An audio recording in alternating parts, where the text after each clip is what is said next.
Hi, Lou Manfredini, Ace's home expert. In this video, we're going to talk a little bit about lacquer thinner and when you would use this product. Now, lacquer is a product that you would use to put a finish on wood products. It's used a lot in cabinetry, furniture making. The great thing about lacquer is that the lacquer itself dries very quickly and it gives you a very hard, durable surface. But you can get this kind of blushing that occurs when you apply lacquer if moisture gets trapped in the finish. You see, what happens with lacquer is that as it dries from the top down.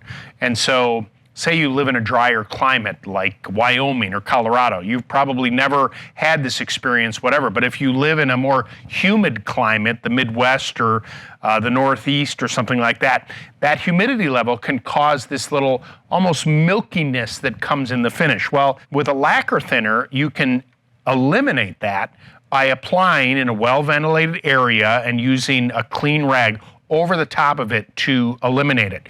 You can also use lacquer thinner to thin lacquer if you were going to spray the product to get nice fine coats. Now, you have to be very careful when you're thinning it, and you also have to follow the manufacturer's recommendations. So you'd pour a little lacquer into a cup and then add a little bit of the thinner and then mix it and then use that in your sprayer to apply.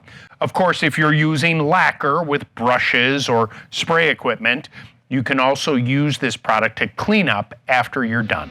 Coming up next, I have a video on how to use acetone and what you need to know about it.